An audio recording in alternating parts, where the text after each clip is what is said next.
All right, so this one kind of sent me down a rabbit hole, Yeah. you know? Yeah. When we first started looking at it, Yeah. February 1975, Moca, Puerto Rico. Right. Kind of a peaceful setting, I would imagine. Sure. And then these really unsettling reports start coming in. Yeah. Livestock are being found dead, completely drained of blood, and then these small puncture wounds, Yeah. almost surgical. Right. It's the kind of detail that really sticks with you. It's so strange. It feels wrong, like something's off. And what's interesting is that right away, that initial explanation the authorities give, Right. wild dogs, it makes sense on the surface. But when you look at those details, Exactly. it just doesn't add up. No, you're right. And that's what really caught our attention with the stuff you sent over, you know? Absolutely. Like we said, wild dogs. Okay, but these weren't your typical predator attacks. We're talking about something very specific here. This Yeah. graining of the blood, these precise entry points. Yeah, you're right. It kind of makes you think beyond the normal explanations, you know? Absolutely. Yeah. Makes you wonder if it's something else. Right. And I think that right there, those initial details set the stage for what becomes this, this very specific, Right. bizarre signature, you could say, that makes this so fascinating. And it just keeps going, too. It really does. This Vampire of Mocha thing takes a string of girl. these disturbing events, and then it just stops. Right. Just as quickly as it began. Yeah, it's like whatever was doing it vanished. Just disappeared. Yeah. But as your research shows, it didn't end there. That's right. Almost 20 years later, Yeah. similar stuff starts happening again. Right. New name, much bigger scale. Right. So we think about what happened in Mocha, Yeah. like some weird local thing, Right.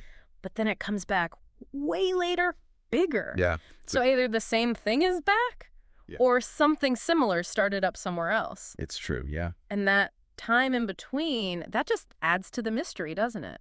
It really does. Yeah. Let's go back to Mocha for a second. Okay. 15 cows, 3 sheep, Right. a couple of birds, a pig. That's a huge loss for the local farmers. That's massive. And the autopsies, those are really important here, aren't they? Yeah. Consistent finding was that the animals were totally drained of blood? Yeah, they use this term, exsanguination. Right. All the blood's gone, not just some of it. Right. It's all gone. Coupled with those little puncture marks, it's a very specific cause of death. Very disturbing. Or very unsettling. You can understand why people were so scared and confused. Totally. They called it the Diablo de Moca. Right, the devil of Mocha. It sounds so sinister, you know? Like something evil.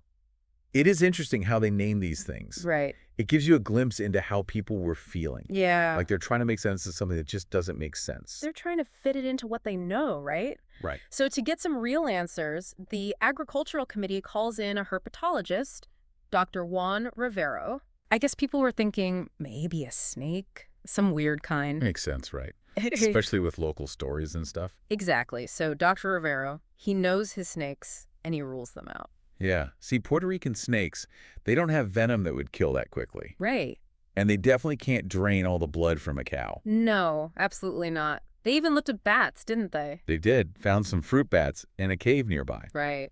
But their diet and how they're built just didn't fit. So you have these bizarre deaths, and the usual suspects are off the table. It's true. Then, just as suddenly as it started, July 1975, it all just stops. Yeah. Silence. Yeah. What do you think about that? Why would it just stop? It is strange, isn't it? It really is. Like I said, it's like whatever was doing it just moved on or died. Right. Or maybe something changed in the environment. Who knows? It's just bizarre. It is. And then 20 years go by, we're in 1995. Yeah. Same kind of thing starts happening in Orcurvis, about 100 kilometers away. Right. Same pattern, just horrifying. It's like an echo of what happened before, but amplified. Right, and this time it's even bigger, isn't it? Way bigger, yeah. And this time they're focusing on goats, right? It seems that way, yeah.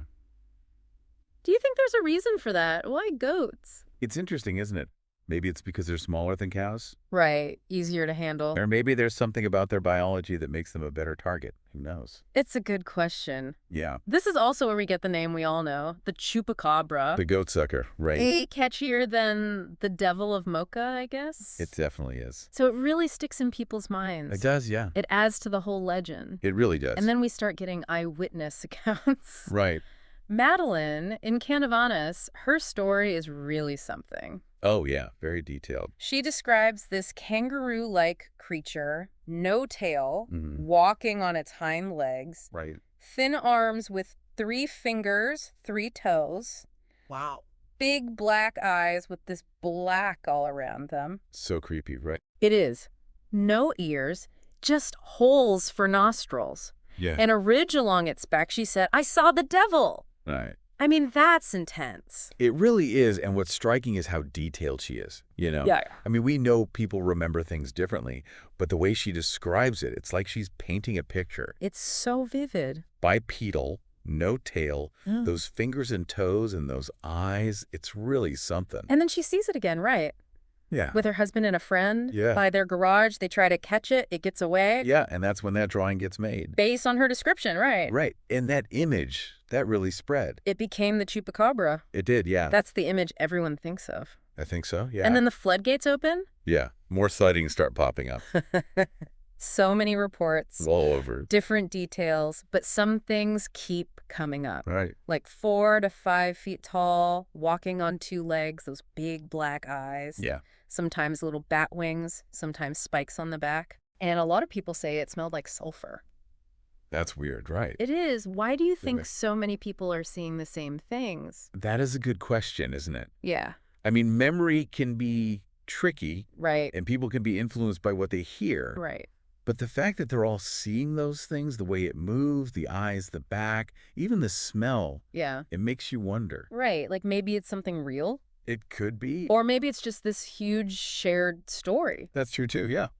Then, March 1996, a Spanish talk show does a segment on the Chupacabra. Yeah, that was huge. And that's when it goes global, right? It does, yeah. Suddenly we're getting reports from all over. Miami, Mexico, Nicaragua, Spain, Argentina, Chile, Brazil. everywhere. It's a worldwide mystery now. In the media, they play a big role in this kind of thing, you know? You're right. That talk show, millions of people saw it. Right. Maybe some of those new reports were real. Maybe some were just people seeing what they expected to see. Right, because they already had this image in their head.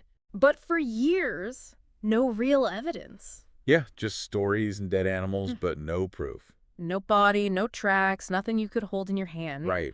Until 2000, when Jorge, this Nicaraguan farmer, says he shot one. That was big news. Finally, some physical evidence. Oh, yeah. He says it attacked his neighbor's goats, and he got it. And people were excited, right? Yeah. Maybe we can finally figure out what this thing is. Yeah. He faces this creature, kills it. It adds a whole new layer to the story. He does. Like, this is getting serious now. Absolutely. The vet who first looks at it, he described something truly bizarre. Oh, yeah. Huge eyes, smooth skin, almost like a bat, Right. big claws, fangs, Yeah. spines running down its back. And he even said maybe it was genetically engineered. Sounds like something out of a movie. It does, right. And it fits into this fear we have, What fear? about science messing with nature, Right. creating something it shouldn't. Yeah, and they even thought maybe it was like a monkey mixed with a crocodile. A monkey and a crocodile. Yeah, like they couldn't figure out where to put it in the animal kingdom. But just didn't fit anywhere. Exactly. But then they send the body to the National Autonomous University of Nicaragua, Yeah. and their findings are a lot less exciting. Yeah. They say it's just a dog with mange. A dog? Yeah, Vin. A skin disease. Right, it makes their hair fall out, gives them all wrinkly, scaly skin. So it looked all weird because it was sick. Exactly. And that happens a lot, right? People see a sick animal and think it's something else. Especially at night or if they're far away. It happens all the time. But Jorge, he insisted it wasn't the same animal. He did, yeah. So there's still that doubt, that question mark. There is, yes. Like maybe they missed up the bodies, or maybe he just saw a sick dog and got spooked. Right. We don't know for sure. And then in 2007, we have Phyllis Canyon in Texas. Right. She's a landowner. And she finds this hairless, bluish-gray, dog-like thing Uh-huh. after her chickens get attacked. Same MO. Drain blood, puncture wounds. The Chupacabra is in America. And this gets people's attention, doesn't it? Oh, yeah. Because it's the same thing they're seeing in Puerto Rico and South America. Same pattern. Like maybe it's spreading. And then her neighbor says he hit one with his car. Yeah. And they find another body on Canyon's property, Photos start going around. looking like sick dogs. Right. But Canyon, she says she sent DNA samples to a bunch of labs. And this is where things get really interesting. Right. She claims that 5 different universities did the tests, 5? and they all came back with the same result. What results? They said it wasn't any known animal. That's a huge claim. It is, yeah. But of course, people are skeptical, right?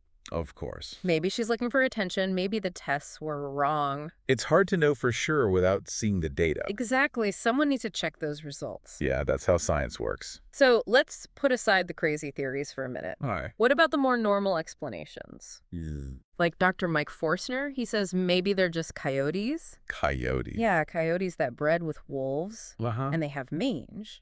Right, so that explains the hair loss, the skinny look. And maybe even their DNA is a bit different because they're mixed breeds. That's a good point. It makes sense biologically. It does, yeah. But then you have Lauren Coleman from the International Cryptozoology Museum. Right? He says, hold on, if it's just mangy dogs, what about all those early sightings? Yeah, the ones from the 90s. Yeah, people were seeing something walking on two legs, 4 or 5 feet tall, grayish skin, spikes on the back.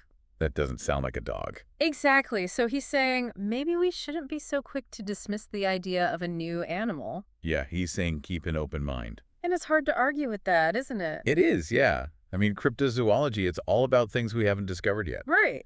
And sometimes you just got to trust what people say they saw. And then there's the whole government experiment thing. Right. Puerto Rico has a history with that kind of stuff, right? Yeah, it does, yeah. Testing birth control pills, chemicals, all sorts of things. So people think maybe something escaped. Right. Maybe they created something they shouldn't have. And it feeds into that distrust people have, you know? Of the government. Yeah, like they're hiding something from us. And then there's that story from Benjamin Radd's book Oh, yeah. about families of Chilean soldiers seeing adult and baby chupacabras at a mine. Right. And then a black American helicopter comes and takes them away. It's a wild story. And they link it to sightings near a supposed secret U.S. facility in the Atacama Desert. Yeah, like a government cover-up. Sounds like a conspiracy theory to me. It does, doesn't it? I mean, it's a good story, but where's the proof? That's the thing. These government theories, they're always big on suspicion, but low on facts. Exactly. It's easy to say the government is hiding something, but you got to have evidence. You can't just make stuff up. No, you got to be critical look at the facts. But here's what gets me. Even if we say all those sightings were just mangy coyotes or dogs, Yeah. dogs don't suck blood, do they? No, they don't. And we know that. It's easy to look up. Yeah, it's basic biology. So how do we explain those first reports? Right, the totally drained bodies, the little puncture wounds. That's not how dogs kill. No, it's not. It's something else. It's something we haven't figured out yet. It's unsettling, isn't it?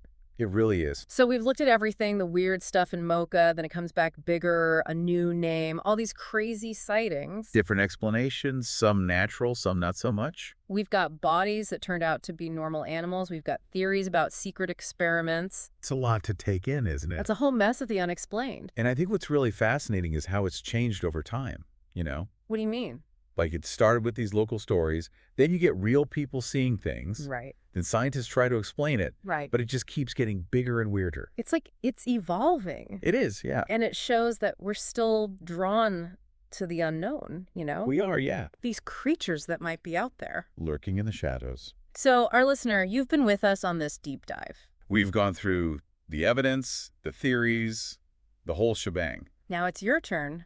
What do you think about the Chupacabra? Is it just a case of mistaken identity? Mangy animals scaring people? If so, what about those early reports? The blood, the wounds? Or is it something new, something we haven't discovered yet? If that's the case, why haven't we found a real one? And then there's the other possibility, the scary one. Right. Government experiments gone wrong. Something they're hiding from us. It's all out there, the blood, the strange wounds, the different descriptions. It's a puzzle, and there's no easy answer. We've given you the pieces, now you put them together. What other questions do you have? Where would you go from here? It's a good thing to think about, isn't it? It is, yeah. Because at the end of the day, whether it's just confused sightings or something totally new, Or even something hidden by the government. the Chupacabra reminds us that we still don't know everything. There are still mysteries out there. Things that make us question what we think we know. And that's pretty exciting, isn't it? It really is, yeah. It keeps things interesting.